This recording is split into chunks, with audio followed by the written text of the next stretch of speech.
Dans le dernier épisode, on a visité le nord et l'ouest du désert de Mangistau. Dans ce nouvel épisode, on va se rendre en Ouzbékistan, mais pas par la route principale. On se trouve à peu près à 300 km de la frontière. Mais cette année, c'est un petit peu différent. Cette frontière est fermée pour le moment, et elle sera fermée encore pour plusieurs mois. La prochaine frontière qui est ouverte, elle se trouve à Tachkent. C'est beaucoup plus loin dans le Kazakhstan. Donc on a deux solutions. Par la route, ça nous ferait un détour de 2600 km.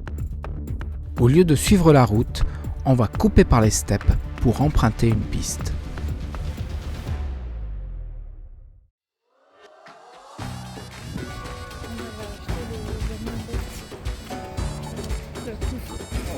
Depuis qu'on est au Kazakhstan, on apprécie vraiment ces petits marchés.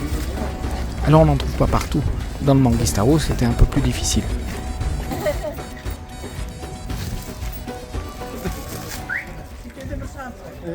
Şveytsaryadan çıkardım, Şveytsaryadan. Şveytsarya diyor, Bonn mu? Bonn или Люксембург? Şveytsarya. Şveytsarya. Şveytsarya Bonn, да? Şveytsarya Bonn. Şveytsarya Люксембурg. Avec ça, c'est bon. Comme ça, on n'a pas les râpés. Ouais. Mais c'est pas du fermenté, je pensais que c'était. L'accueil qu'on reçoit au Kazakhstan, c'est vraiment quelque chose qui nous a marqué. Ça fait que 3 semaines qu'on est en Asie centrale et je sens qu'on va adorer ça. Dans la ville, on peut aussi trouver des petits supermarchés avec une ambiance bien différente. Ah, là, il y a la banque à côté, tu vois. Avec un ATM, un distributeur. Bon, on n'affectionne pas beaucoup les supermarchés. Déjà parce que les produits frais comme les légumes, c'est pas terrible dans les supermarchés. Il y a très peu de choix. Et puis c'est pas du tout la même ambiance. Alors juste après, tu dois prendre comme ça. Avant de partir sur la piste, on doit aussi faire le plein de diesel. Donc là, c'est pas trop un problème dans les grandes villes, il y a plusieurs stations aussi. Et au Kazakhstan, ça fait plaisir d'aller faire le plein parce que le diesel est vraiment bon marché. En moyenne, le litre de diesel coûte moins de 50 centimes. Finalement, le plus difficile à trouver, c'est l'eau. On l'a vu dans le dernier épisode, ça a été assez facile puisqu'on a trouvé une station de lavage avec un robinet d'eau. Mais c'est pas toujours le cas. Et là, dans la ville, on a cherché un distributeur à eau, comme on avait montré dans le premier épisode. Oui, mais je veux bien, mais on trouve où de l'eau?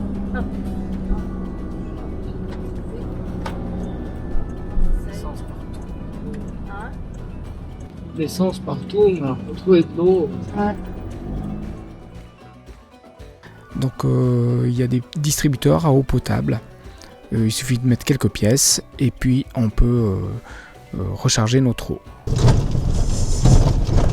Bon, donc là, c'est parti pour 580 km de piste, des choses comme ça, à travers le Kazakhstan.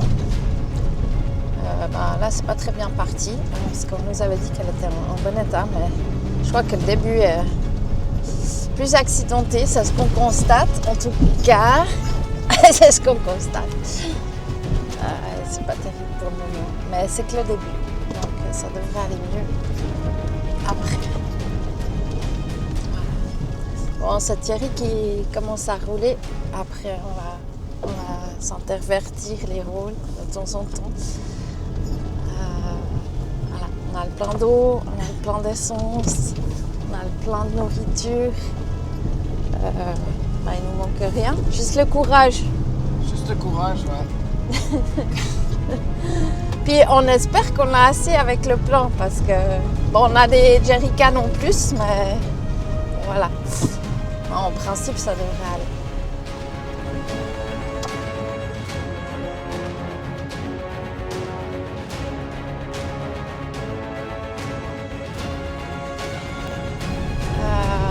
Voilà, donc on se lance dans l'aventure. D'autres voyageurs sont passés avant nous, on était en contact avec eux. Ça s'est bien passé pour eux, donc je pense que ça va bien se passer pour nous aussi. Voilà, là elle est déjà un peu meilleure la route. Très bonne route pour ici, et si c'est comme ça les 600 km, c'est bien. Au départ, c'était assez cata, et puis là, ça a l'air d'y aller. Donc, croisons les doigts que c'est comme ça tout le long, et puis voilà, puis c'est parti. On va faire ça sur, je sais pas combien de temps, on va essayer de ligner bien les journées, parce qu'on n'a plus beaucoup de temps.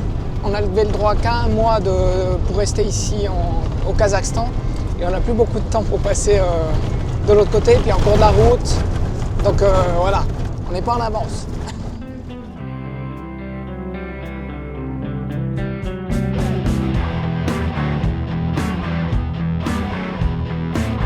En fait, la piste suit un immense gazoduc, le baigneux Bozoy-Chimkent, et c'est probablement pour ça qu'il y a une piste ici, au milieu de nulle part.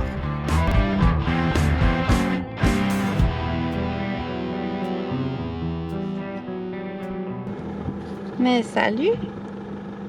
Tu fais quoi là tout seul? Au milieu de rien. Hein? T'es bien équipé pour le vent?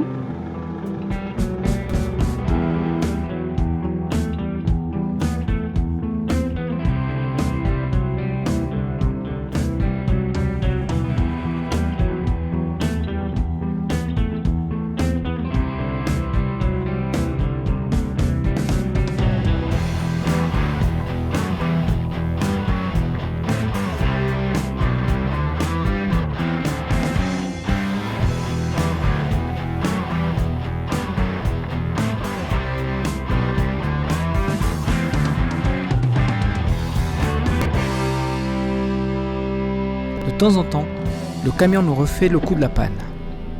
Il a sorti la vitesse. Parce qu'ils savaient plus où il était. C'est cette panne qu'on a depuis la Russie, qui est vraiment intermittente. On s'inquiète pas pour le moment, et on verra ça plus tard. Bon, première journée de piste, on a fait 230 km. Il y avait des bouts, les 130 premiers étaient moyens, mais c'était mieux que ce qu'on avait déjà eu pour aller le Mangistau. Et nettement mieux que la première qu'on avait fait en début d'épisode, où là on s'est dit, mon Dieu, si toutes les pistes sont comme ça, on n'est pas prêt de faire de la route. Non, là ça allait. Il y a eu des bouts, même les 100 dernières kills, c'était une autoroute, quoi. C'était vraiment top.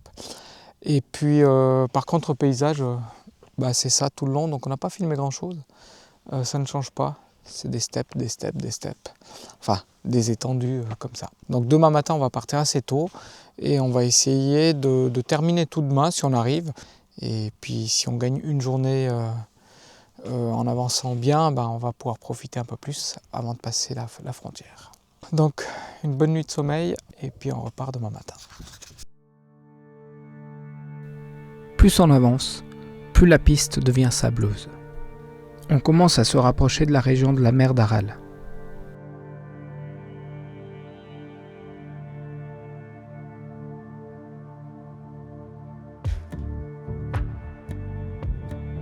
Après des centaines de kilomètres de piste, on arrive enfin à Bozoy, un petit village perdu au milieu des steppes kazakhes.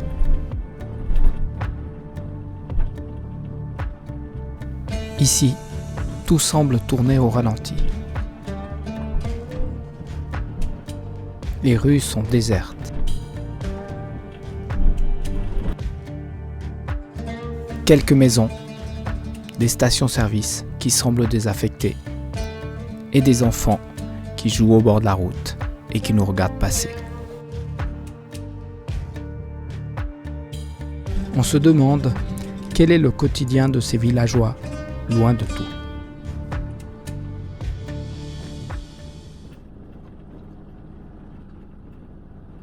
À peine sorti du village, on s'aperçoit que la piste qui nous attend va être éprouvante.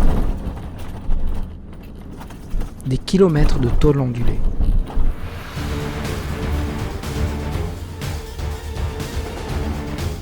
Si on roule trop doucement, ça se coud dans tous les sens. Et trop vite, ça devient difficile à garder le cap. Dans ce genre de piste, ce n'est pas la difficulté qui use, c'est la durée.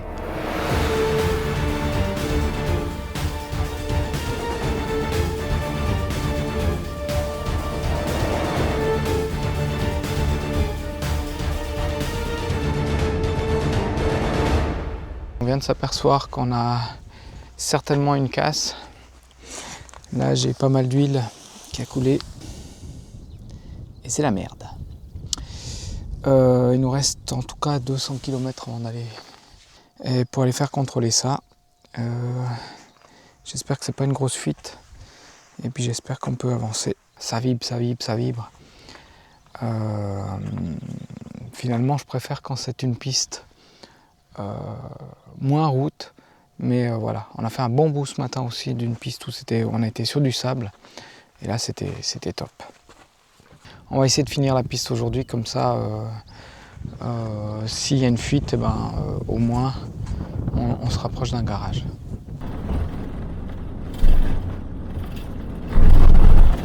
Les kilomètres s'enchaînent, mais la route ne s'améliore pas. De temps en temps, il y a une bande qui a été faite par les voitures qui passe à côté de la route principale. C'est un peu meilleur, mais ça reste quand même encore bien ondulé.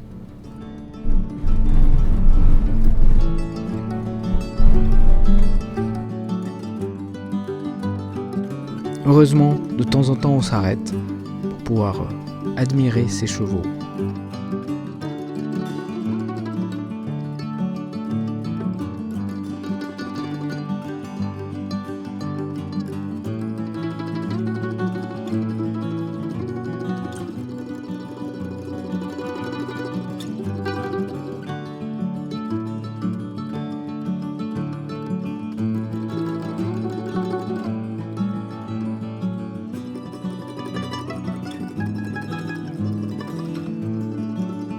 On sait qu'ils ne sont pas sauvages, mais aller voir comme ça tout seul dans la nature, on se dit qu'ils sont très libres.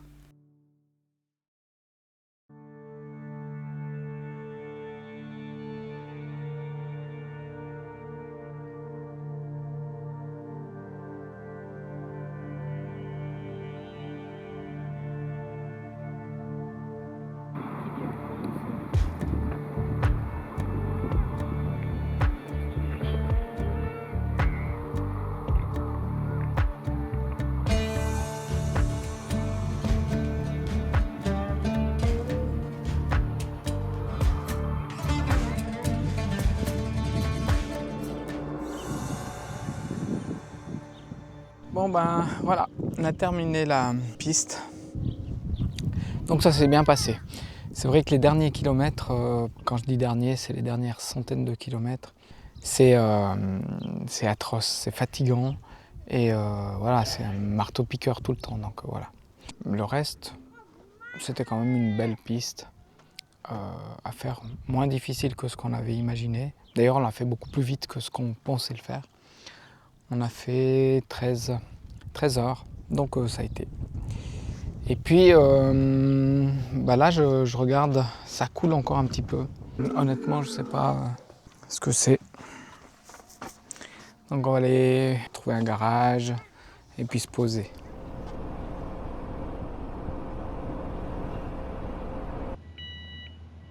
Arrêté au passage à niveau, on voit une scène atypique. Des villageois ou des bergers qui ramènent leurs chameaux.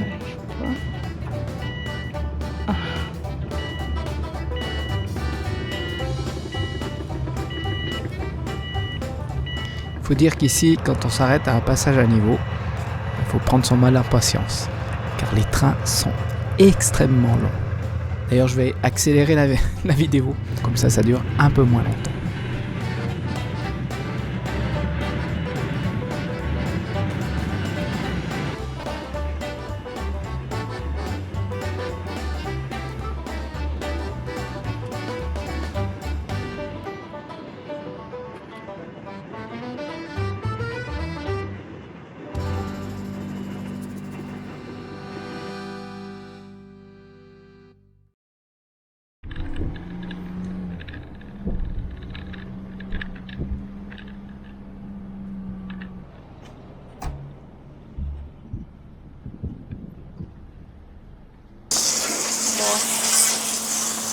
On est sorti de cette piste, alors maintenant c'est les grands apponts parce qu'alors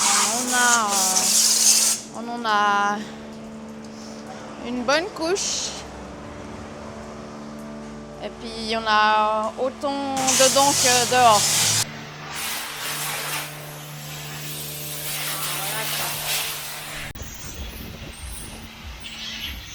Bon, donc là on est de nouveau au garage.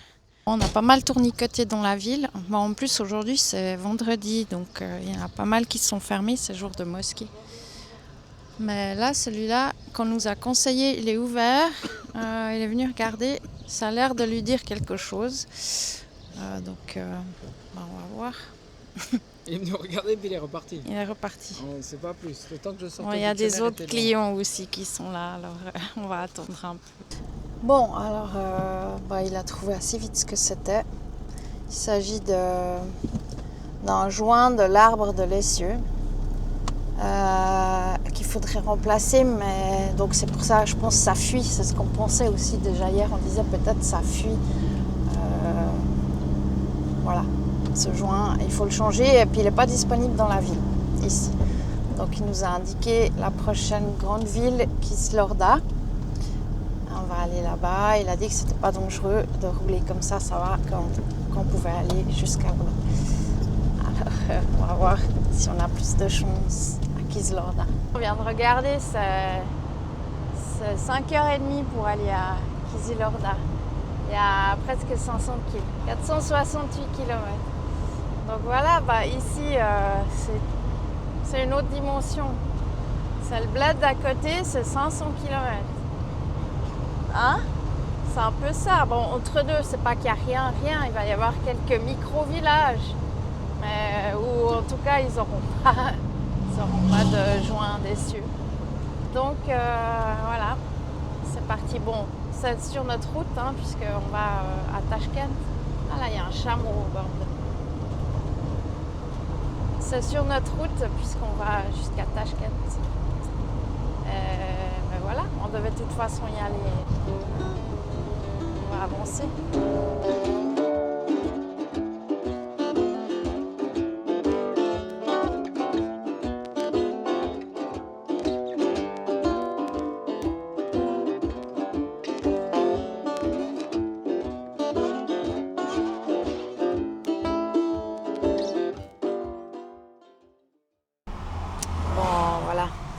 On se trouve donc dans la ville de Kizilorda. On est venu chercher un garage qui puisse nous réparer cette fuite-là du joint.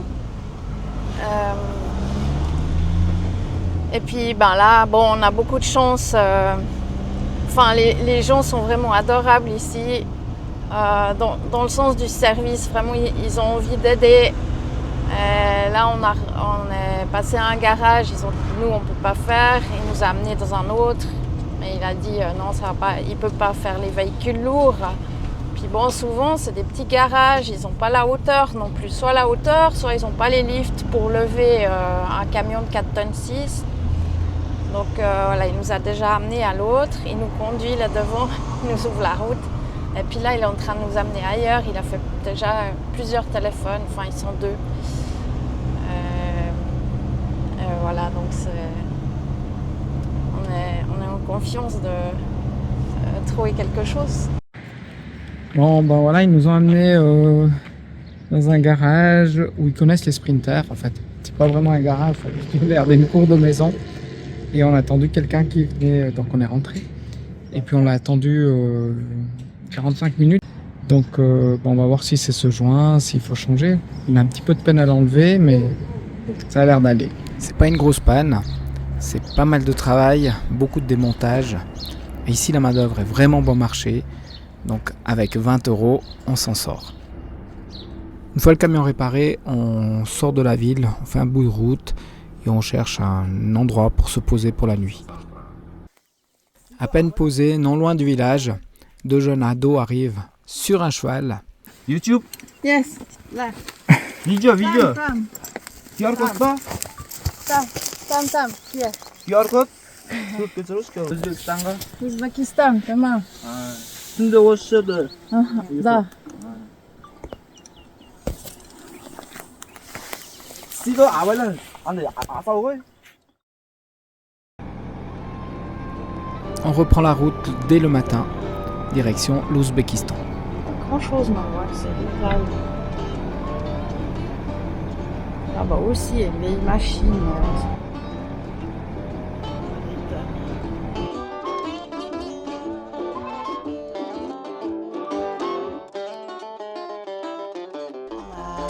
Changer de décor, enfin changer d'ambiance aussi. On s'approche gentiment de l'Ouzbékistan, là on est à Chimkent. Bon, on a eu que du plat, et là on commence à voir des montagnes au fond, des montagnes d'ailleurs qui doivent être assez hautes, elles ont de la neige en haut. Et on est que le 4 mai, mais il fait genre plus de 30 degrés, hein. Ouais. Il fait chaud. Donc voilà, changement d'ambiance. Avec tous ces kilomètres de route, la panne du camion est bien revenue. Il faudra qu'on s'en occupe dès notre arrivée en Ouzbékistan. Et aussi, on revoit beaucoup de vert. Ça fait du bien aux yeux, c'est apaisant. On a vu tellement de secs, paysages arides. C'est agréable. Des arbres aussi, ça faisait longtemps qu'on n'avait plus vu des arbres, on n'avait vu que des buissons. Hein? Des petits buissons tout secs. Les derniers arbres, c'était en Géorgie. Non, en Russie, on en a vu, ouais. Bon, après, en même temps, ça fait que 1 mois. Mais nous, on a vu tellement de choses qu'on a l'impression que ça fait des années. Ça nous fait drôle de revoir ça. Push nada. Push nada, ça veut dire vas-y, avance. Ouais. Bon, en principe, c'est rare qu'on passe les douanes en fin d'après-midi. On est plutôt tôt le matin. Donc là, on a dit on va essayer. Surtout que Cécile fête son anniversaire demain. Puis on s'est dit ça serait bien de ne pas faire les files d'attente le jour de son anniversaire. Il y a autre chose à faire. Donc on le fait ce soir. Et puis on croise les doigts pour pas que ça nous dure à 10h. Là, il est 17h20. On est arrivé aux alentours de 17h, donc une vingtaine de minutes. Je pense qu'on va faire à peu près 1 heure avant qu'ils ouvrent la porte là-bas au fond. Mais comme on va être séparés pendant peut-être pas mal de temps et puis qu'on ne sait pas, on n'est pas en contact l'un avec l'autre, j'ai été prévoyante, j'ai pris un petit sac, préparé un petit sac avec des affaires au cas où, si je devais, je sais pas, prendre une chambre d'hôtel ou Dieu sait quoi en attendant. Alors bon, voilà, on espère qu'on n'en aura pas besoin. On va voir ça. Pour le moment, ça va. Pour le moment, on a encore la patience. On a encore la patience. Non, mais ça va. C'est vrai qu'en Russie, on a fait 6-8 heures. Je sais plus. 6 heures, je crois, 5h30. Ouais, c'était tôt le matin, on verra là. Là, si on en a pour 6 heures, on passera vers minuit en fait. Ouais. Bon, ça peut encore aller. Surtout qu'on se trouve très proche de la ville, donc on verra. De toute façon, on n'a pas le choix, on est obligé de se plier. Ah, il y a encore quelqu'un qui nous demande quelque chose. Tamachi pichounet, elle a dit. Tu comprends pas? Non. Mon joli petit pichounet, elle a dit. Tamachi pichounet, je sais pas. Tamachi pichounet. Oh. Merci d'avoir regardé cette vidéo et on vous dit à bientôt pour découvrir l'Ouzbékistan. Connais bien? Ouais, на мужчину называется. Узбекистан.